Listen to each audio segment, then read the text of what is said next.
किसी के हाथ जोड़ने से अच्छा है, किसी के पास जाकर बैठकर रोने से अच्छा है देवाधिदेव महादेव के मंदिर में एक लोटा जल धीरे धीरे एक बेलपत्री समर्पित कर बेलपत्री की जो डंडी है बस शिवलिंग पर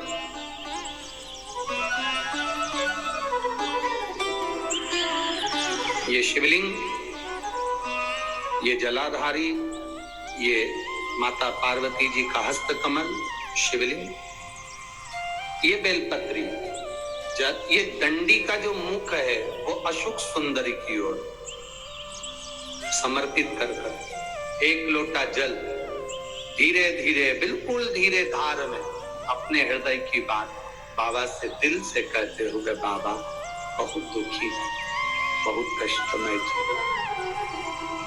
बाबा, बहुत तकलीफ में जीवन चल रहा है और तू ना संभालेगा तो संभालेगा। ਹੁਣ 4 ਲੱਖ ਸਾਬਣ ਆਤੇ ਇੱਕ ਮੁਫਤ ਸਿਰਫ 135 ਰੁਪਏ ਵਿੱਚ। ਮੇਰਾ ਬੇਦਾਗ ਨਿਖਾਰ ਨਵਾਂ ਲਕਸ। तुमेव माता च पिता तुमेव बंधु च सखा, सब कुछ तो तुमको मान लिया।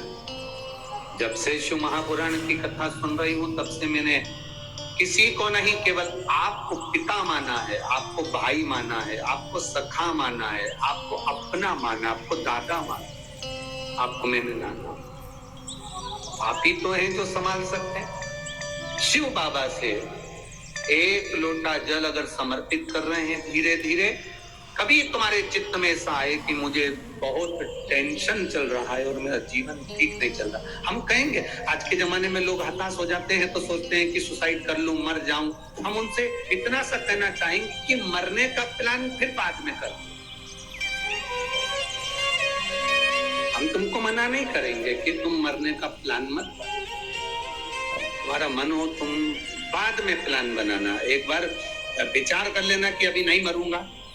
अभी मैंने कथा सुनी है और सुना है एक लोटे जल का महत्व क्या है। कर्जा हो गया ना चूक जाए, दुख आ गया ना कट जाए।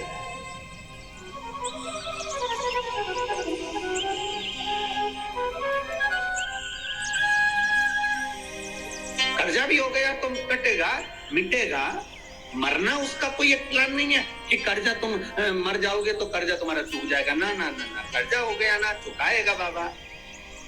तुम्हारा विश्वास दृढ़ रखो, अपने भजन के बल को बढ़ाओ, शिव मंदिर में जाने का समय का आनंद पाओ, शंकर जी पे एक लोटा जल चढ़ाओ तो दिल से चढ़ाओ। राम नाम, कृष्ण नाम, शिव नाम जो जप रहे हो उसको दिल से जपो, भगवान की भक्ति दिल से करो। आया हुआ समय, आया हुआ दुख कटेगा, थोड़ा समय लगेगा, धीरे वो कट जाएगा। वो बर्तन होता है ना बहुत काला हो जाता है तो उसको माताएं रगड़ती है, वो साफ नहीं होता तो फिर क्या करते हैं उस बर्तन को। अगर बर्तन साफ नहीं हो ना तो फिर उसको क्या करते हैं, उसमें छाछ भर देती है, दही भर देती है, नींबू लगाकर छोड़ देती है, खट्टी चीज से वो साफ हो जाएगा। तो थोड़ा अगर समय लग रहा है और लगे कि तुमको कि ये ठीक नहीं हो रहा है तो समझ लेना कि भगवान ने भी कोई छाछ भर दी होगी। भगवान सुन क्यों नहीं रहा, भगवान ने भी कोई दही भर दिया होगा। ये समर क्यों नहीं रहा, ये ठीक समय आ क्यों नहीं रहा, आएगा। थोड़ा बाबा पर भरोसा रखो, विश्वास रखो, सारी समस्या का हल एक लोटा आप बाबा को समर्पित करो। बोल बम का नारा है, बाबा एक, उसके सहारे जियो ना। हम क्यों संसार वालों के सहारे। एक तमिलनाडु में नंदनार नाम का एक मजदूर रहता था जिसको बधुआ मजदूर कहते हैं। बधुआ मजदूर मतलब किसी के यहाँ, किसी सेठ के यहाँ, किसी धनपति के यहाँ किसी को बेच दिया जाए, यहाँ से तुम्हारा नौकर है।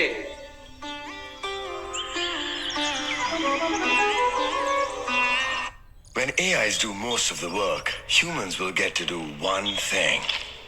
Nothing. That's why 5-Star presents the first ever diploma program in doing nothing. Enroll now. नंदनार को उसके घर वालों ने उसको दे दिया, सेठ जी ये तुम्हारा, अब तुम जानो। पैसे ले लिए, नंदनार उनके यहाँ काम करने लगा। नंदनार खेती का काम करता, मजदूरी करता, और दिन भर उससे काम करवाते। फिर पैसा में खरीदा है तो फिर तो काम करवाएंगे।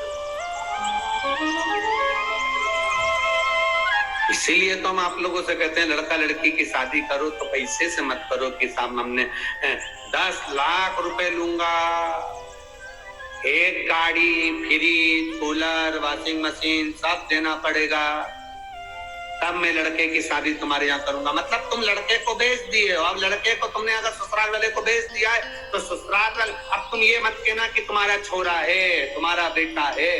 तुमने एक गाड़ी, एक फ्रिज, एक वॉशिंग मशीन, एक इतना सोना, चेन, अंगूठी, मोबाइल, पर्स, इसके चक्कर में तुमने अपने लड़के को लड़की वालों को दे दिया।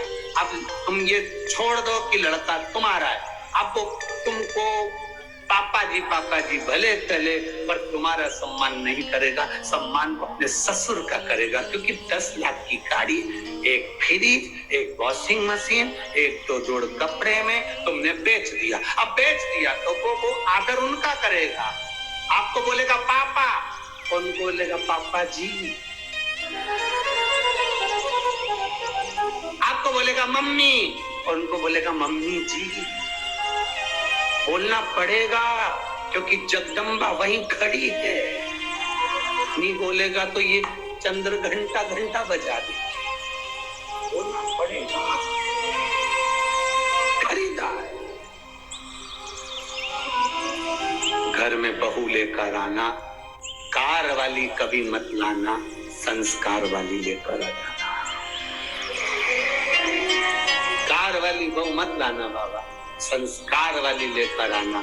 जब संस्कार वाली बहू हमारे घर में प्रवेश करती है तो वो हमारे जीवन को सार्थक करती है। विद्वत ब्राह्मण जन, भूदेवता, पृथ्वी के देव, ब्राह्मण जन जब किसी लड़का और लड़की की पत्रिका मिलाते हैं, गुण मिलाते हैं, तो वो यही देखते हैं कि संस्कारवान लड़की इनके घर में प्रवेश करे। भूदेव यही चाहते हैं। ब्राह्मण यही पूजन पाठ के माध्यम से आपको वर प्रदान करते हैं।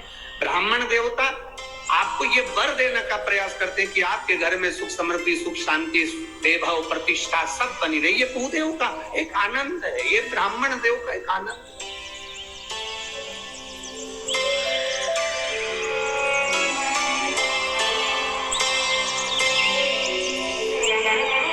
अब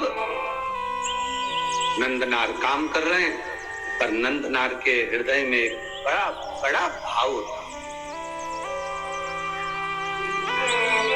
नंदनार जिस सेठ जी क्या काम करते थे उस गांव से 25 किलोमीटर दूर तिरुपुंगुर नाम का एक शिव मंदिर है तमिलनाडु में। तिरुपुंगुर 25 किलोमीटर दूर था वो मंदिर। नंदनार शिव की भक्ति में रमे रहते थे, खेती करते, काम करते, डलिया धोते। सेठ भी ऐसा कि 24 घंटे में से केवल 4 घंटा उसको आराम करने देता, बाकी का 20 घंटा उसको रधेड़े रखता, काम करवाता रहता। वो भी बेचारा मजदूर था, बधुआ था, बंधा हुआ था, कर रहा। निवेदन आप सबसे, धन से किसी को बांधने का प्रयास मत, धन और भय से कभी मत बांधना। आज तक इस शिव महापुराण की कथा में आपको कभी भय नहीं बताया कि तुम अगर शंकर जी को जल नहीं चढ़ाओगे तो तुम्हारे साथ ऐसा हो जाएगा, तुम अगर शंकर जी का व्रत छोड़ दोगे तुम्हारे साथ ऐसा हो जाएगा, तुम अगर शंकर जी के साथ ऐसा करोगे तो तुम्हारे साथ ऐसा हो जाएगा। क्योंकि शिव महापुराण में कहीं भय लिखा ही नहीं है। ये तो दुनिया के लोगों ने शंकर भगवान को भय बना दिया। शिव जी क्रोध के देवता हैं, रुद्र देवता हैं। गलत करोगे गुस्सा करेंगे, गलत करोगे ऐसा हो जाएगा। शिव महापुराण की कथा कहती है शंकर भगवान को पशुपतिनाथ कहते हैं। पशुपतिनाथ मतलब पशुओं का भी वो देवता है, साधारण सा नहीं, वो भोला है। उसको क्रोध तो केवल तब आता है जब उसके भक्तों पर विपदा आती है, और वो विपदा कटती नहीं, तब मेरे महादेव को क्रोध आता है। हर कभी शिव जी को क्रोध नहीं आता। हर कभी शंकर भगवान को क्रोध नहीं आता। घर में रहने वाली माँ को हर कभी क्रोध थोड़ी ना आता है। घर में रहने वाली स्त्री को, घर में रहने वाली बहू को हर कभी क्रोध नहीं आता। जब देवरानी जेठानी में क्रोध कब आएगा? देवरानी जेठानी की झगड़ा होगा तो गुस्सा नहीं आएगी, पति की बात होगी तो झगड़ा नहीं, क्रोध नहीं आएगा। देवरानी जेठानी में लड़ाई होती है केवल औलाद के चक्कर में, बच्चों के चक्कर में। जब अपने पुत्र की बारी आती है और बच्चे के साथ अगर कोई बात हो, अगर जेठानी ने डांट दिया, देवरानी ने कुछ कह दिया, किसी ने कुछ कह दिया, मोहल्ले के लोगों ने कुछ कह दिया, बच्चों के चक्कर में जब घर की बहू, घर की दादी, घर का बुजुर्ग, घर का बड़ा अपने बच्चों के चक्कर में क्रोध कर सकता है, तो मेरा महादेव भी अपने भक्तों के चक्कर में क्रोध कर जाता है। जब उसके बच्चों को चोट पहुंचे, उसके हृदय को चोट पहुंचे।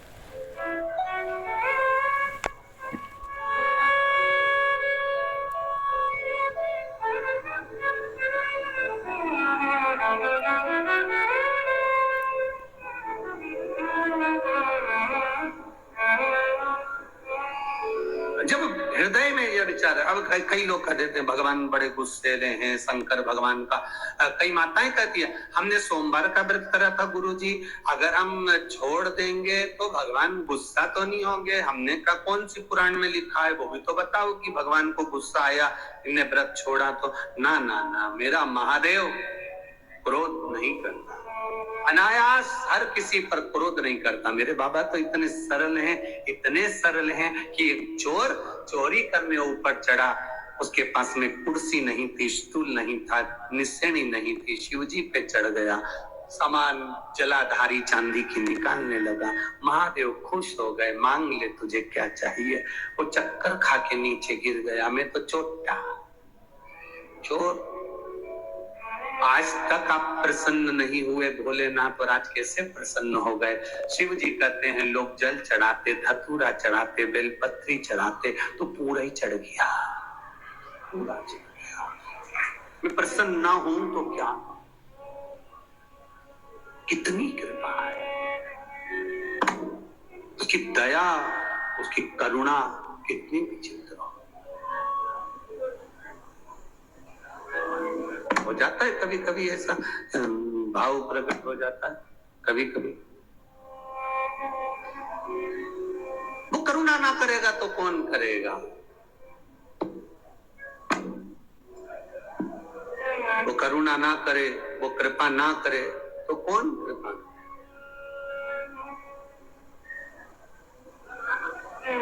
तो वो एक लाइन गुनगुनाते ना, ओ पालन हारे निर्गुण जाने, तेरे बिना हमारा कोई नहीं।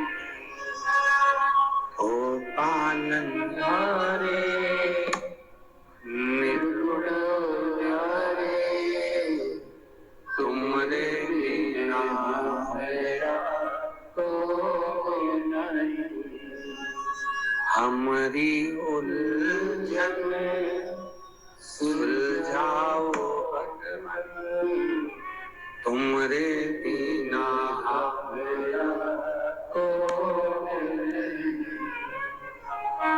तुमरे बिना हमारा कोनो नहीं, तुमरे बिना हमारा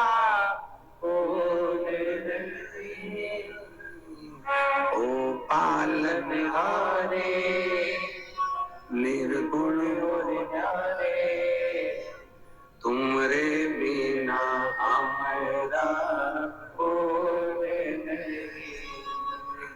हमरी उलझन सुलझाओ भगवान, तुमरे बिना हमारा कोई नहीं।